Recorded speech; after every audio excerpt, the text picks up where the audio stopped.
Tracking the Tropics will begin momentarily.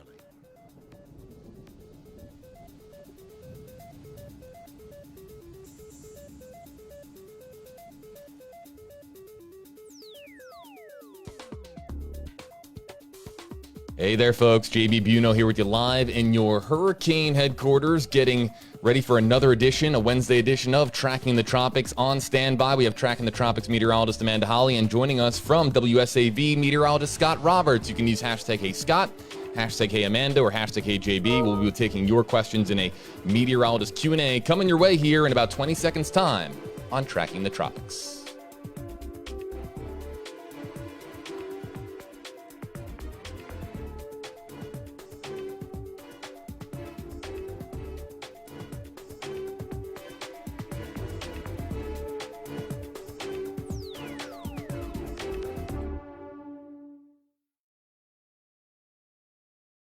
Live from our hurricane headquarters with real-time analysis from some of the nation's top meteorologists, this is Tracking the Tropics. The tropics are active, but no imminent threat to the United States, which is exactly where we want to be in the busy month of September. But how long will these storms just remain out at sea?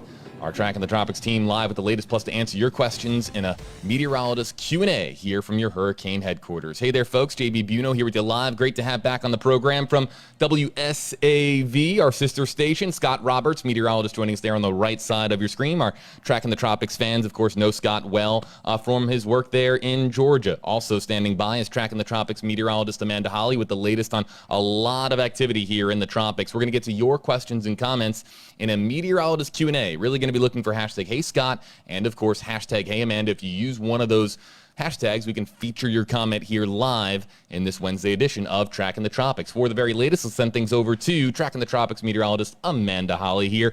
Quite busy there behind you, Amanda. Yeah, but you said it well, JB. You know, all of this activity in the Atlantic, it's a lot to look at, but thankfully nothing is threatening the United States at this time, but there is plenty going on. We've been talking about Hurricane Sam for quite some time. It is still a very powerful major category 4 hurricane. We're tracking a couple of tropical waves, one newly formed tropical depression 20 as of this morning, and we're still holding on to the remnants of Peter, which has a low chance of developing. I want to walk you through each and every one of these storms to give you an idea of where each one is going, because nothing's threatening the United States at the moment, but of course it's still in hurricane season, and we will be tracking them as they kind of inch closer to the United States. This is Hurricane Sam. It is a beautiful hurricane, and I use that word because it is not over land at this point, and it is not threatening land right now. You can see the satellite pattern looks really nice. We've got a pretty clear eye. It has been a very powerful hurricane for the past several days. It's gone through some intensity fluctuations,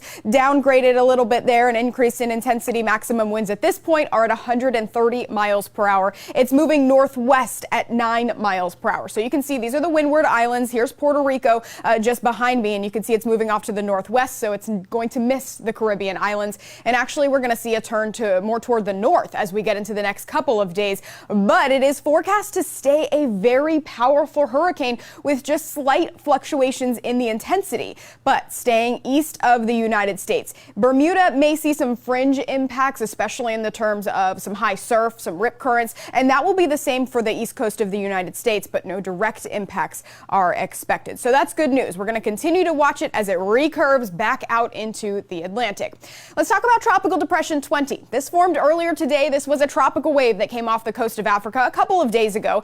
In fact, we've been watching 2 tropical waves come off the coast of Africa. This is the first one, deemed Invest 91L. This is Invest 90L, but was upgraded to a tropical depression at 11. Maximum winds are at 35 miles per hour. It moves west-northwest at 14 for now. It's likely going to get its act together over the next 24 to 36 hours and will likely become our next named storm on the list, which is getting very short at this point. We've gone through plenty of names so far, with this being our 20th storm of the season. It would be the 20th named storm if we get a name. And it is forecast. The National Hurricane Center thinks it'll become a tropical storm as we head into the next 24 hours, potentially becoming a hurricane as we get into toward the weekend and early weekend there, but you can see the path here. Now there are some differences in the models on where exactly Tropical Depression 20 is going to go. However, I do think it's going to stay far enough out into the Atlantic that we're not going to see any impacts here in the United States. Anytime you see a storm curving that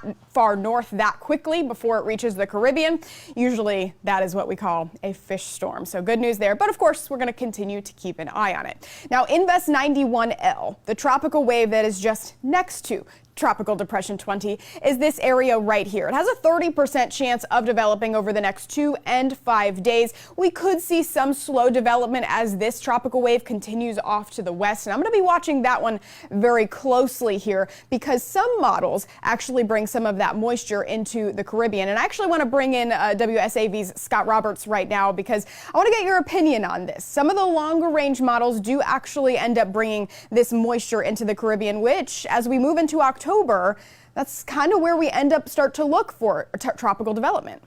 Yeah, absolutely. And as far as the placement of this invest in the wake, more or less, of Hurricane Sam, which has been very powerful, the water is going to be churned up a little bit cooler at the surface. So this storm is going to have a harder time to develop into something, and that would favor that more westward track toward the Caribbean, where it would get into an environment that would be a little bit more favorable for development. The new Tropical Depression 20, a little bit further to the east, that one has a better environment to strengthen a little bit more quickly into that hurricane strength, and that would favor that turn to the north much faster than this invest. So I think this invest is something for us to at least worthwhile to keep an eye on until we really see what it's able to do, and once it's in that environment that's a little bit more conducive. It will be interesting to watch for sure. And actually, Invest 90L, which is now Tropical Depression 20, kind of stole Invest 91L's thunder a little bit. They both looked like robust tropical waves the past couple of days. They both had a high chance of developing, but the tropical wave that just came off the coast of Africa obviously beat this one to the punch. But yes, as Scott said, we're going to watch this one potentially to see if it continues on a path farther west than Sam and what will likely be Victor will take. This is the remnants of Peter. 10% chance of developing. It's north of Bermuda at this point. We're not really concerned about that one. Very low chance. We'll watch it. We'll let you know if it gets named, but it's not going to threaten the United States.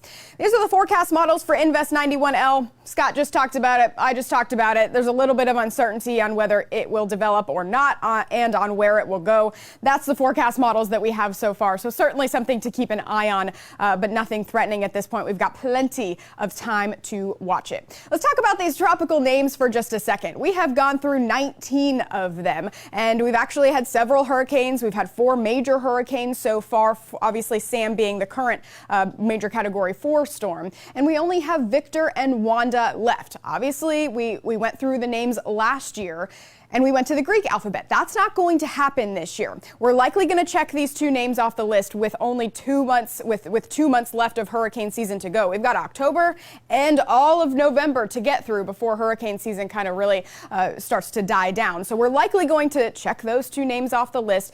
And we're going to go into a supplemental list of names. So this is going to be used from now on in lieu of the Greek alphabet. And this was determined because some of the Greek letters actually were a little bit confusing if they were named at the same time. Last year we had iota and we had eta, and they just got a little bit confusing. So if we have another active season like that last year, that won't happen this year. This is the supplemental list of names that we will go to. The first couple on the list are Adria and Braylon and Caridad. Those are the first 3. And we'll likely get to them because, again, 2 months left of hurricane season to go. As we head into October, Scott and JB, this is where we start to look. We start to, cut off the tropical waves coming off the coast of Africa, and then we watch the moisture making its way into the Caribbean, and then we'll see some cold fronts come through. Those storms can develop off of those cold fronts as well. But thankfully, nothing threatening the United States right now. Tracking the Tropics meteorologist Amanda Holly here with the latest and a whole lot going on here in an active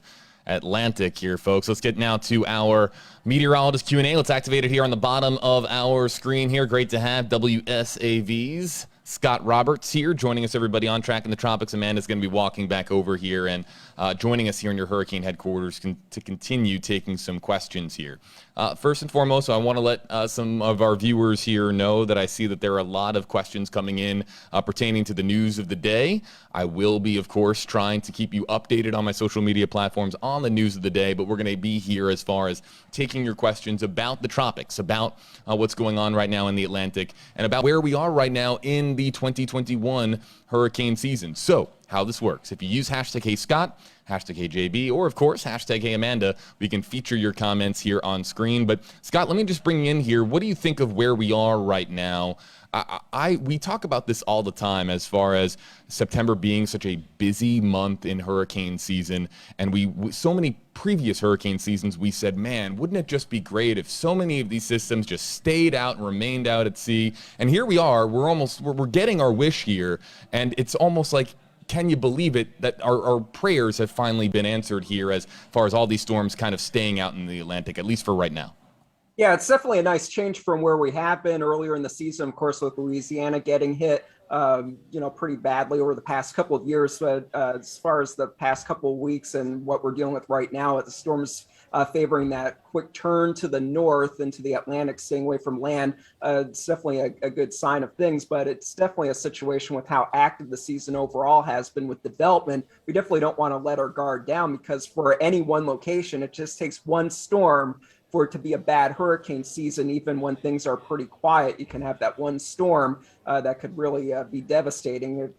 Looking back at previous seasons, 1992 with Hurricane Andrew, that was in August, and of course was a Category 5 storm that hit South Florida. So that was an overall quiet season, but definitely it was anything but quiet for South Florida.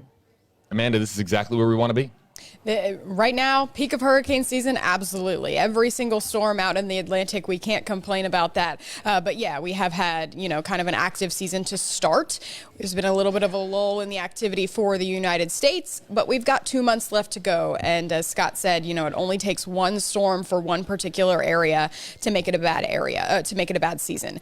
Tampa Bay in particular, we've been kind of on the fringe effects earlier this year. We had Fred, we had, the fringe effects of Elsa as well, but nothing direct. So that's been kind of lucky for us. But, October is particularly dangerous, if you will, for Florida in particular, because we have those cold fronts come through. And if a hurricane gets into the Gulf of Mexico and you see a cold front coming down, that can kind of pull it in our direction. So we're not out of the woods just yet, but certainly quiet for the United States at the moment. I want everybody here to find the most nearby piece of wood and knock on it here, because we always talk about Florida here on Tracking the Tropics. Stephanie Daniels, hashtag HeyJB. It seems that Florida has been getting lucky lately. I think we have a bubble around us. And again, everybody knock on wood. You got it, Amanda? I got Scott, you got some wood nearby that you can knock on here. Florida, so far, so good here as far as the 2021 hurricane season.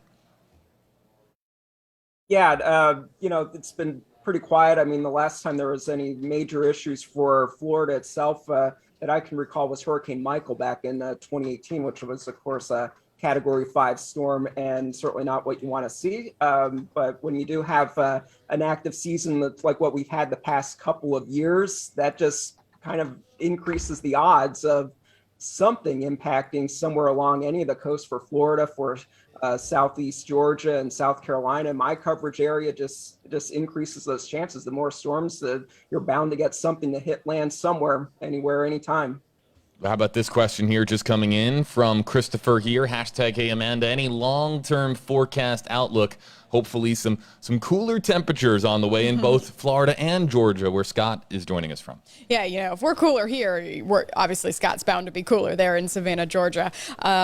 Long-term forecast outlooks looks like we could be in store for a very mild, normal winter with the potential for La Nina to develop. It hasn't quite developed just yet, but we're in what we call a La Nina watch. The conditions are trying to develop. We're watching it for now. But actually, right now, it feels really nice outside. Not necessarily cooler. It's a little early in the season for that. But, eventually as we get into, especially later in October and November, we'll start to see those more frequent cold fronts coming in, giving us some splashes of cooler temperatures.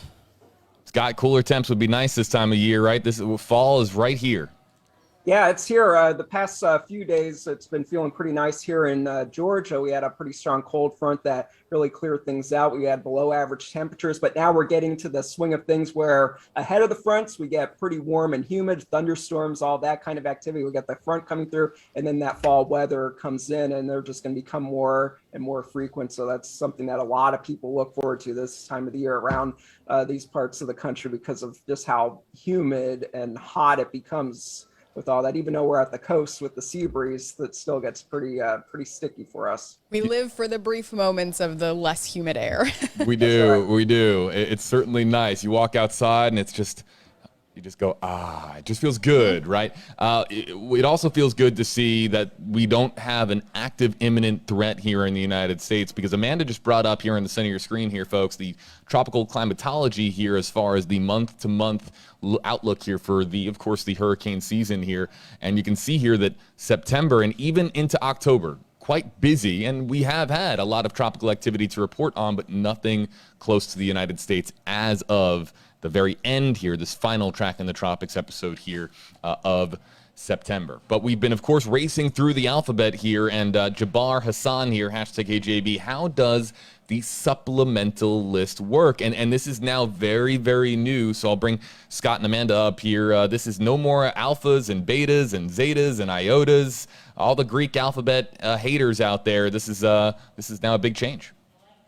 Yeah, it definitely is a big change, and I think it's a change that probably had to happen because, of course, we didn't anticipate ever going as far into the Greek alphabet as we did last year. In 2005, we used the first few names on that list, but last year, of course, we just started blowing right through that, and it did get confusing, even for us as meteorologists, when you have zeta, theta, and everything that ends with an all at once. It's hard to keep track ourselves of what the storms are. So now with the new list, it's a secondary list of names that the World Meteorological Organization has created, and we'll go through that name list just like a normal list of hurricane names. But then when something happens, say you end up with a Cat 4 or 5 storm that is especially deadly, dangerous, costly, they'll just take that name off the list and replace it with a new name similar to regular rotating list of names that we use every 6 years, except that I believe this name list is going to be pretty much the same, except for some names getting taken out of it and added on in those extreme situations. The idea is that we don't have to use this list of names very often. We hope that we don't. We hope that it doesn't have to come out every year. It's kind of rare for us to have to go into a secondary list of names 2 consecutive years in a row. And not to mention if last year we had several awful storms that were the Greek letters. And how do we go about that, right? Do we expire the Greek letter and then replace it with what? Do we not use it ever again and just, go to the next one? So there was kind of some confusion there. And I think that this was the best way to kind of go about it. They are very distinct names, which I think is good as well. Not confusing when we have multiple going at once. Yeah, sometimes it's easier to say something like Heath rather than iota or zeta, but of course, there were people that did enjoy getting into the Greek alphabet here. Again, Amanda Holly, Scott Roberts, JB Buno here with you live on Tracking the Tropics here. This is a last call for your hashtag Hey Scott, hashtag Hey Amanda, or hashtag Hey JB comments in the Facebook Live comment section. If you use a hashtag, we can animate them here on screen. And a great one just coming in from WGNO's Facebook page. Yeah, we're live on a lot of different Facebook pages here simultaneously. And Henry Sparks asking, hashtag Hey JB, question. The other storm in front of TD20 was at 80% yesterday. Did TD20 eat the other storm here? And this is a great question here from Henry, so I'll bring up again Amanda and Scott here. Amanda, what do we say for Henry's comment? Well, it's not unusual when we have 2 tropical waves very close to each other for one to kind of take the precedence, take the stage, if you will. And like Scott said earlier at the beginning of the stream, we're likely going to see Tropical Depression 20 develop a little bit quicker. It's going to recurve off to the north a little bit faster, leaving what's to the west of the L that you see there. That's Tropical Depression 20, but the shower and thunderstorm, that cloud activity that you see to the west of it, that's Invest 91L. Yes, they both had a high chance of developing. Tropical Depression 20 kind of took the stage a little bit sooner. This one will probably take a little bit longer for it to get its act together, if it ever will.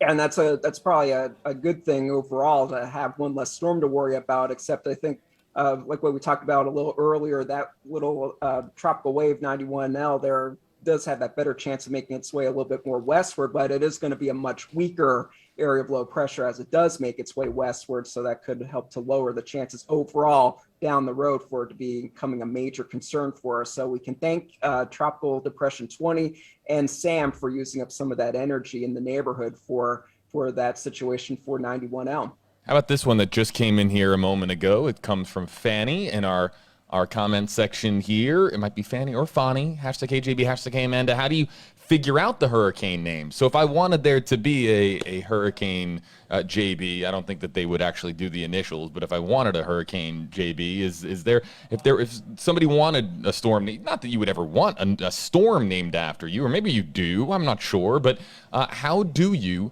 figure out the hurricane names, Amanda Holly?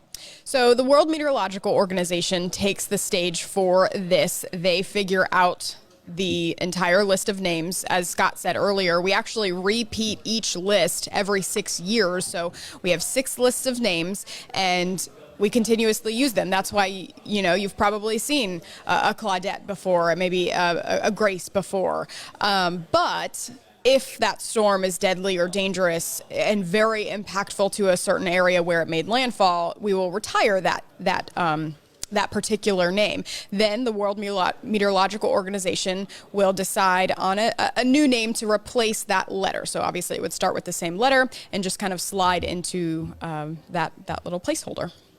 Yeah, and as far as the names that are chosen for the list, that is set by the World Meteorological Organization. It's each basin across the world has its own list that they use, and the names that they choose for each of those lists are representative of the people, the cultures around that basin. So that's why we see a lot of Spanish, French names, and of course English names here in the Atlantic. How about this? Maybe we'll see a final good one come in here, but let's take this one from Jenna Lee, hashtag KJB. Do they ever reuse names even if it is years later? Yes. The answer to that question is yep. If it was a tropical storm that came through, brought some wind, brought some rain, you will absolutely see that name again 6 years down the line when that list of names is used again.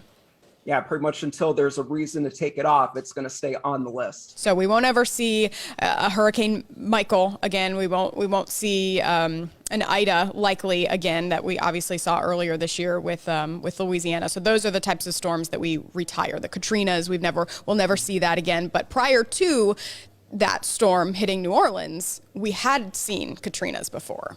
Before we let you go, WSAV meteorologist Scott Roberts joining us, everybody, from WSAV.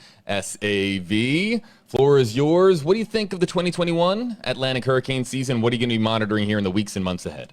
Well, first, we're going to keep an eye on everything that's developing out there because, we're a coastal community here in Southeast Georgia and the low country of South Carolina. So every storm that's out there is something that's worthwhile to keep an eye on, just like for you guys down in Florida. And as far as the season 2021, overall things locally have been relatively quiet. We've had some close calls with stuff brushing up along the coast, interacting with the Gulf Stream, but no direct impacts. But, just like what we talked about earlier, it only takes one storm for it to be a really bad season locally. So we're definitely going to keep our guard up, but it's not a season that we necessarily want to see after coming off the heels of 2020 being the busiest on record ever. And this one is going to probably challenge that. So definitely something that for everyone around the country, around the coastal areas of the country, along the whole East Coast and the Gulf Coast, for everyone to definitely keep an eye on everything that develops, especially now that we are getting into closer to October, where that development region shifts a little bit closer to us, to the Gulf of Mexico and just offshore in the Atlantic coast. Our featured guest meteorologist, WSAV's Scott Roberts, joining us here, everybody, on Tracking the Tropics. He's been on with us here before. Our super fans know him and, of course, know us. Amanda Holly, JB Buno here with you. And we appreciate all of the comments that we got with hashtag Hey Scott, hashtag Hey Amanda, hashtag Hey JB. I know that there's been a lot of folks here in our Facebook Live comments section clamoring for more information on the news of today, what's been going on here in the Tampa Bay area. We are very, very actively, of course, working the phones, working to provide you with updates on that story, and I'll try to present you with some more here on my social media accounts here in the next several minutes. Perhaps we'll see exactly what transpires. But again, I'd really like to thank Scott Roberts and Amanda Holly for joining us here, everybody, with the latest on the tropics here. Busy, but no imminent threat, which is, of course, the good news here as far as where we are in the 2021 Atlantic hurricane season. For folks asking, Tracking the Tropics is live every Wednesday during hurricane season at 2 o'clock Eastern, 1 o'clock Central. And, of course, we also are live with episodes when we do need to keep you up to speed on a storm that is developing and a storm that could have, of course, an impact here on us in the United States. So we're always on standby, around the clock, 24/7 during hurricane season to keep you posted on what is going on in the tropics. But our regular Wednesday episodes are where you can really ask questions and we can have meteorological conversations here with the experts like Amanda and Scott, and we look forward to having you next Wednesday at 2 o'clock Eastern, 1 o'clock Central, or perhaps sooner if there's something we need to tell you about, and we'll of course have an additional episode if we do. But this is likely the last episode of September, and if that's the case, from Scott, Amanda, I'm JB, folks, we'll see you in October.